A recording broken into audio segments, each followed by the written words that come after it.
Hey Facebook, hey, how are you guys doing? I'm not going to do a really long intro, although I do want to wait for you guys to come on live. I hate it when I watch replays and there's like a lot of like, hey in the beginning. So I'm going to go right ahead and get started. I know it's late and I know when I made the post, I didn't get a lot of response. So I know that you guys are busy on this Saturday evening.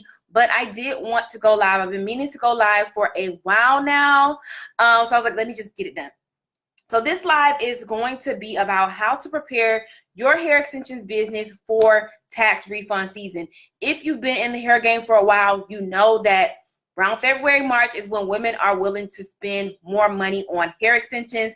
We're going into the holiday season. People are being a little bit more reserved with their money. They're more concerned with preparing themselves for their children, Christmas gifts and things of that nature. But right after those refund checks comes out, that is when people are willing to spend a little bit more money on themselves, buy $300 and $400 worth of hair. So that is the time that we shine. So I'm going to be talking about that during this live. But before I get into that, I want to do a little bit of housekeeping. For those of you who have not seen my introduction post here, I'm one of the new admins in this group. My name is Melinda. Going to be helping out. I've been mainly helping out with the administrative side of this group, screening posts, trying to create systems that makes this group more beneficial for everybody that's in here. I know that most of us have a hair company or want to start a hair company, but there's also women in here who have other businesses that can help hair extensions businesses grow. So that's mainly what I've been doing. So I want to talk about that just a little bit. I see that I have one watcher, so I'm going to assume that my audio and my visual is good. I don't want to kind of like wait on a bunch of people to hop on, but I do want to make sure that we are recording well. So if you are watching this, you're one of the 2 people that are watching this, please comment in the comment section just to let me know that you guys can hear me and see me, okay?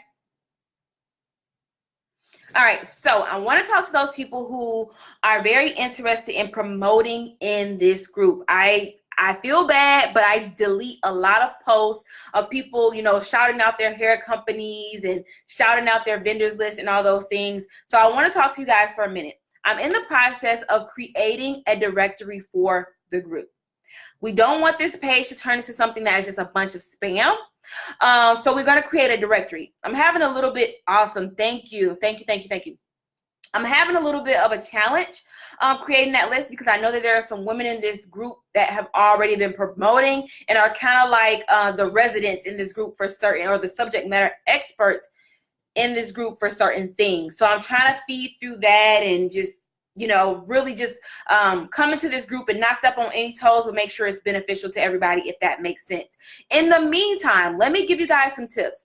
Number 1, if you make a post, comment here for more info, or buy my stuff, or check out my website, anything with a website or referring someone outside of this group to somewhere else, I'm going to automatically delete it.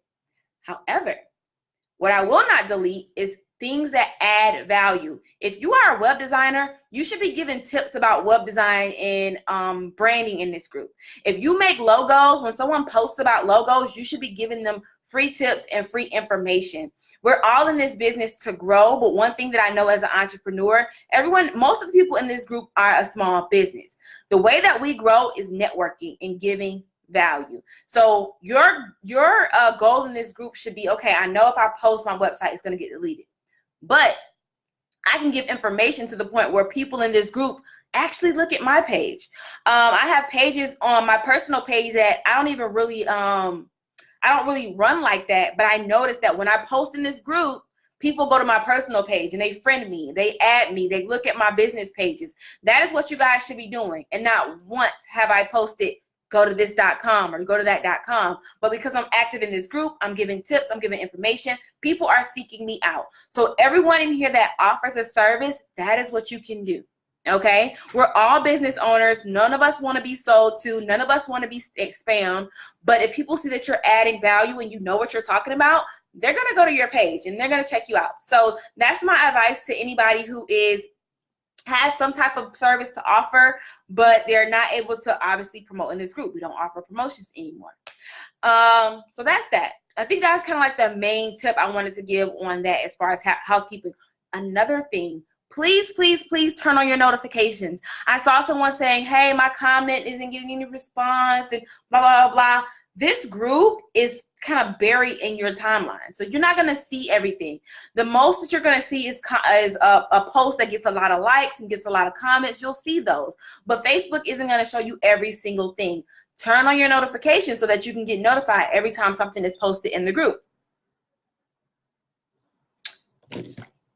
Nope, I'm not done posting.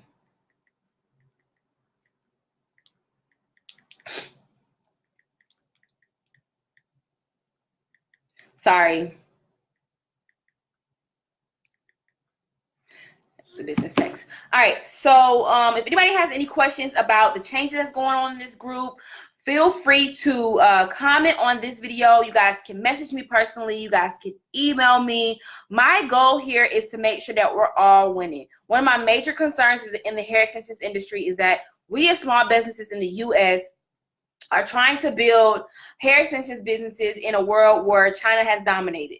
So my main purpose is to find out how can we collaborate with each other to increase our profits. Because I think if you guys have noticed me posting in this group before, I've talked about the fact that manufacturers in China sell to the business owners at the same price they sell to consumers. So there are suppliers, but at the same time, there are competition. That is my only kind of like battle in the industry.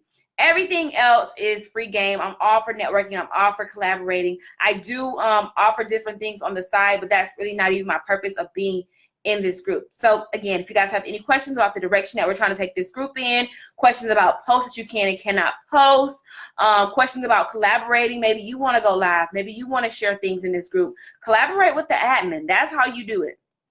Trust me, we would be more than welcome to be open to someone who messages us and say, hey, I want to share this with the group. I want to talk about this topic, but we're looking for value, value, value in this group, not spamming, not promoting. If you don't have something that's going to add to somebody, pour into their business, you know, there's a lot of other groups where you can just spam all day.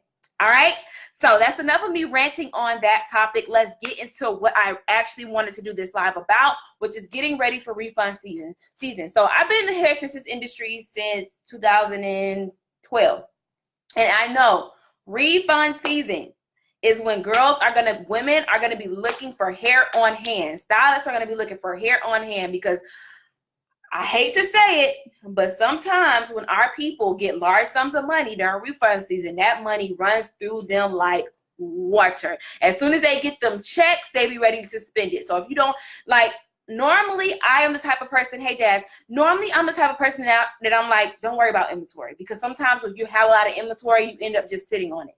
I tell people to put money in marketing, but refund season, that's the time where if you don't have it, homegirl gonna go to whoever got it and she's gonna buy it because she got that refund money and she ready to spend it. Okay, so this is the time right now where you prepare for that season. Okay, because everybody doesn't have time or money to invest, you know, $10,000 in January to buy inventory. So now in October is when you start to do that, to build up to having inventory. This is the time where it's hustle mode. Don't be worried about fancy colors and if, ands, or whats, and I don't know how to start.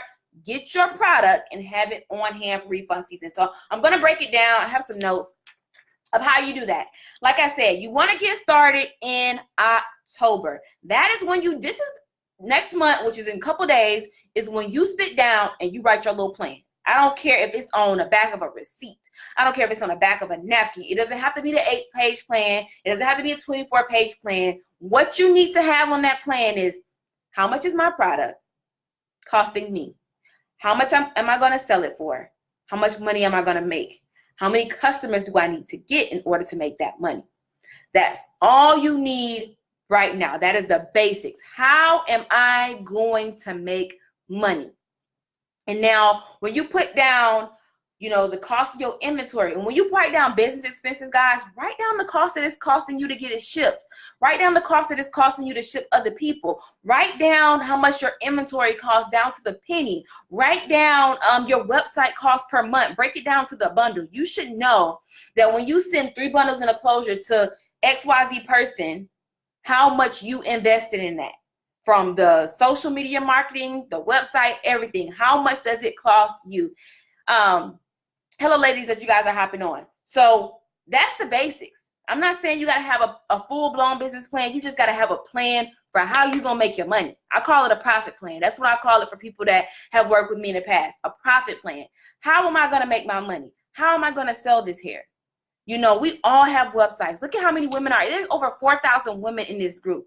Most of us have companies. Most of us have websites. What are you going to do to move that inventory?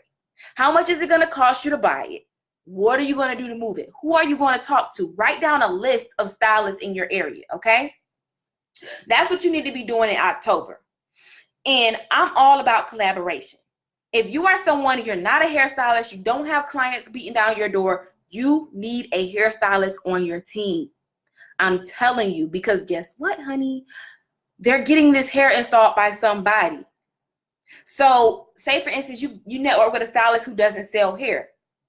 Or you network with one that does sell hair, and y'all get together and y'all purchase a big wholesale order for tax season, just a collaboration for tax season. And they have 20 clients a month. They know that when refund season comes, those 20 clients are going to be looking for hair. They send them your way. You have to have something on paper that tells you how you're going to move this hair. Because if not, you'll be sitting there with $1,000 of inventory and your money's gone because you already invested the money into it. So that's October. Is if you need to get with a consultant, there's consultants in this group. The founder of this group is a consultant. If you need to reach out to somebody about, you know, networking with the hairstylist, there's hairstylists in this group. October is the time where you want to do your consulting and come up with a plan of what you're going to do. If you're going to do some type of marketing campaign, whatever you're going to do, October right now is when you need to get it planned out. And this is why. Because if you get your plan mapped out in October, in November, guess what we have? Black Friday.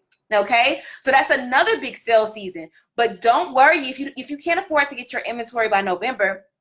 Use November as an opportunity to kind of test out your plan. Do pre-sales. A lot of hair extensions company owners that you talk to will tell you that they started their business off of pre-sales, because a lot of times when you're working with China, it only takes about 3 days for the product to get to you. That's not a long time to wait. And then it's November. So November is not the demand is not gonna be the same as February. Like I said, in February, they're gonna be like, you ain't got it, I'm on to the next. You ain't got it, I'm on to the next. So November is the opportunity for you to test out your market, see what they like, see what they don't like.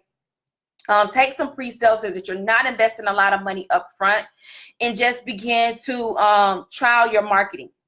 In December, there's the Christmas, the holiday season. So parents may not be spending a lot of money on themselves, but people may be buying hair for other people as gifts. That's another opportunity for you to test out your marketing.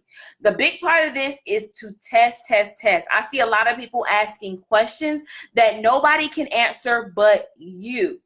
You are the only person that's going to be able to say what your prices should be, what products you should offer, and that's going to come from testing your market. So in November and December, that's times for you to create marketing campaigns to test out your market, see what they like, see how much they're willing to pay. And at those points, you're only doing pre-sales.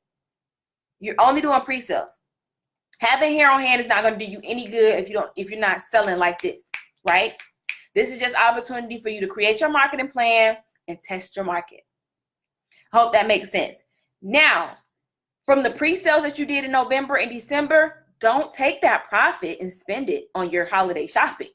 Take that profit and start building your inventory then, okay? So that when January comes, you already start building inventory off the pre-sales that you did November and December. Because every time you do a pre-sale, you should have a little bit of money over.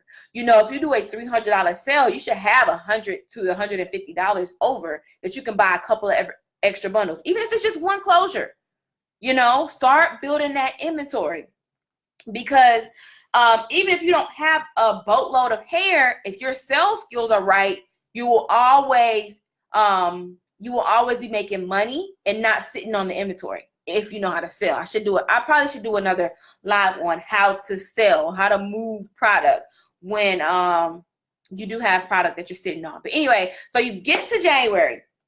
At this point, you should be able to assess your market, see what people like, see what the price is going for, see how you're going to make your money, see where your profit is going to come from. In January, It's up to you to be on top of the refund game. And in January, create your fully stocked inventory.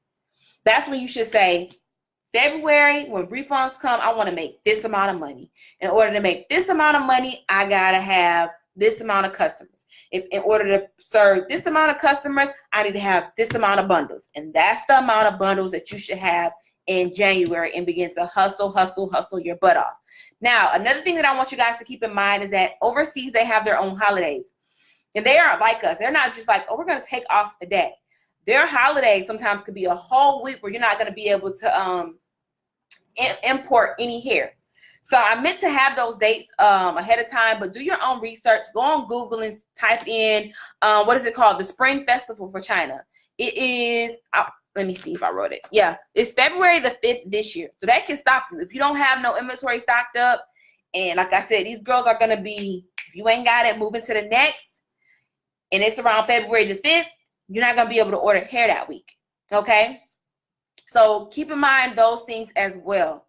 But hopefully this gave you at least a little bit of a reality check to be like, okay, we're in October. Now I need to prepare for February right now.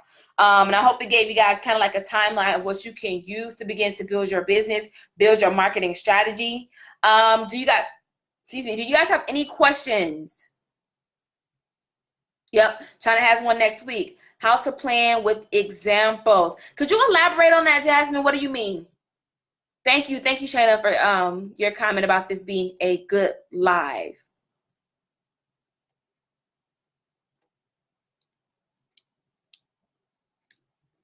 I'm gonna try to keep my lives short too, like under 20 minutes. So yeah, I'll do a how to sell. People don't understand that business is about selling. I know some people don't like it, they stray away from it, but selling, if you're a business owner, like that's what you have to do, especially if you don't have that brand where as soon as somebody sees you, you're not Apple. When people see Apple, they just buy.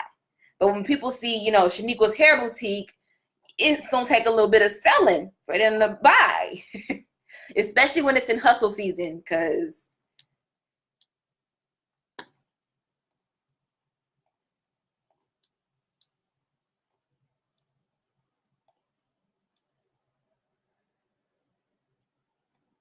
all right, so I don't see any questions. Oh, wait, two more. Can you start doing lives more? Yes, I plan on doing lives regularly. I'm going to say weekly, but don't hold me to that. I am going to try to do them weekly. How to write a marketing plan for this refund season. Okay, so this is the template that I have. That's the notes that I was going off of. I'll probably try to make it a little bit neater. And post it here in the group. That was the plan, but it was really simple. But basically break it down month by month and start with just write down the number that you want to make by February. If that's $10,000, if that's $5,000, heck, if that's $1,000, sometimes $1,000 profit is a big win. Okay, so write down the number that you want to make in profit and work backwards. And use that exact same breakdown starting October doing your consulting, November, December doing your testing, January getting that stock up, and then February hustling your butt off and having some type of marketing campaign. And that marketing campaign can consist of so many things. You can have an email list. One thing that I can say is that we have to humble ourselves as hair extensions business owners and get out there in the field. Go to the vending events. Put yourself out there. Pass out business cards. Don't be too good to get from behind social media. Sometimes we kind of get a little blindsided because we see these companies that are building their business really, really big simply being on social media. That's not going to work for everybody. Some of us are going to have to get out there in the field. Some of us are going to have to get out there. Some of us are going to have to get out there and talk to our friends and family. Hey, can I post this on your page? Some of us are going to have to send free hair to influencers. We cannot expect to just, have some type of secret formula on social media, and that's what it's going to take to build our business, if that makes sense. All right, so I'm at 19 minutes. I'm about to get ready to wrap this up. Hopefully I'll get back on here by next week with another live. And again, if you guys have questions, feel free to message me or comment on this video. I will be checking it. Comment in the group too. Thank you guys that tuned in to watch.